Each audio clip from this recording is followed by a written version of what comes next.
So, how did my first day of Sentinel League go? Was my league starter good? Were the rares overtuned? And how's my build feeling? First off, in the leveling process, I didn't actually notice the impact of Arch Nemesis on rares all that much. Probably because it was a lot easier to identify what mods a rare had at a glance. So if something looked very, very dangerous, I'd say, that instance belongs to him now. I'm gonna just leave. I'll be over here.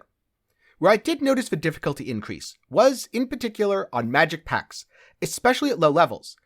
I think part of this is because I was very used to feeling like, oh, a magic pack, that's free EXP, I should just go run up to it and kill it.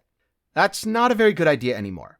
If you're gonna fight a magic pack, treat it with as much care and respect as you would a rare while you're leveling.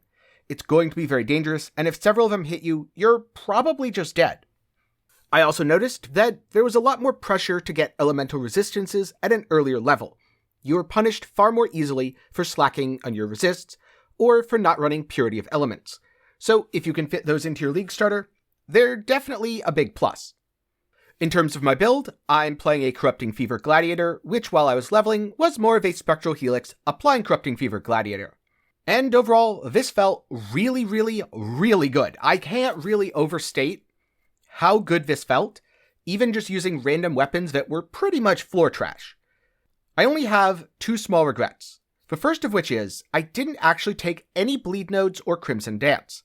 I think this was a mistake because my bleed was already doing significant damage without any investment, and my damage would have probably felt pretty absurd given how often Spectral Helix hits if I'd leaned a little bit more into the bleed and a little bit less into the Impale. Especially since I was RT, so it's not like I could scale my Impale with those big juicy crits. And second of all, the other problem that I ran into was around Act 9, I decided to get a +1 wand and a +1 shield and swap over to Corrupting Fever and see how it felt. This was a mistake. This was too early to swap over to Corrupting Fever. I did end up swapping once I got to maps, and that felt really, really good, but you definitely need those gem levels for single target damage. And in fact, the setup that I'm using right now, as of all the way into yellow maps, is Corrupting Fever with an Exsanguinate Spellslinger. I've considered using Reap as well. Unfortunately, I forgot to buy a Reap gem since I didn't have the currency at Ciosa, and then I just forgot about it for the next 30, 40 levels. So once that levels up, I will try it instead of Exsanguinate. I think Exsanguinate is slightly higher damage, but requires you to be much closer range, whereas Spellslinger with Reap you can use at a significant distance and might feel a little bit safer at the cost of a little bit of damage. But overall, Spectral Helix for leveling has been absolutely phenomenal. While leveling, the rares didn't seem all that scary, as it was a lot easier to identify at a glance what to skip and what to try to fight. I would imagine that people who decided to fight every single rare monster they encountered were in for a bad time, but like with Dark Souls, sometimes you just have to go through that painful learning experience. Though magic packs, I would assume a lot of people had an unpleasant surprise just because of how much deadlier they are than before. And with recent nerf and retuning, anyone who's still leveling should have a much easier time. But what about Sentinel? Sentinel is where I feel a lot more mixed, because on the one hand, it is very rewarding. I've gotten an Exalted Orb and a bunch of Chaos Orbs from Sentinels. On the other hand, it feels really bad to use. I gave up entirely on the Yellow Sentinel. I don't have enough power cores to do everything that I want to, and the yellow one didn't feel all that impactful since both the blue and also the red can empower rares, and with my somewhat limited gear, pushing a boss to the absolute maximum empowerment isn't that great of an experience. And so here are my big complaints about Sentinels. With the red one, the problem is it takes too long for it to activate and use its beams on all the enemies. A lot of the time, I will have a rare down to half or even a third health by the time the red sentinel decides to tag it, which then heals it to full, which is really annoying when it should just be activating and tagging much, much faster. I'm not a fully juiced build, and I would imagine if I was, I would be killing things so fast it wouldn't even get a chance to empower them. Now the blue one does a much better job of empowering things.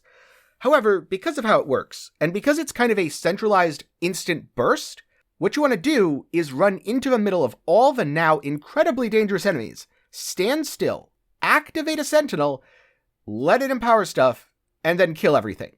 Which feels horrible, so a lot of the time, I just don't do it. It's great for something like a Legion, since you can empower enemies while they're still frozen. It's very mediocre for normal mapping from my experiences so far. I feel like the overall design of Sentinel and how Sentinels interact with enemies is pretty good, but the design of having to activate them using keybinds feels horrible. So what I would like to see is a bunch of new affixes added to the Sentinels where they activate when certain conditions are met. For example, the red one should probably just activate at the start of your map, or you could have it activate when you hit a rare unique enemy, or you could maybe have a modifier that says that it can activate if you've killed 10 enemies recently. Something where you can get these activation triggers, and ideally I'd want to put these on with some sort of crafting bench process so that I can customize my triggers kind of like I can with flasks.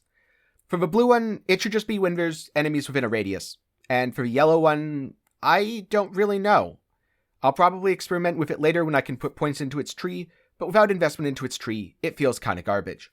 So those are my overall thoughts on Sentinel, my league start, and of course, the Arch Nemesis stuff. Generally speaking, pretty positive, haven't had too many terrible experiences, but Sentinel's definitely dragging the whole thing down by a little bit. I'm curious though, how many times did you die when you were leveling? And did you try to kill every rare you came across, or were you actively running away from them? Let me know your thoughts down in the comments below. Thank you for watching. If you have any questions, be sure to put them down in the comments below, or join the Discord, where you can ask questions, get build help, and hang out with the community. A special thanks to my patrons and YouTube channel members. They're awesome, and they get to show it by having their name on screen in the credits of all my videos. So if you want to see your name here, be sure to check the link in the description. For more general gaming content, check out my second channel, 10 Gaming Thoughts, and if you want a water bottle or a cool shirt, I have a link to my official merch shop in the description. I hope you learned something today, and I hope to see you again sometime soon.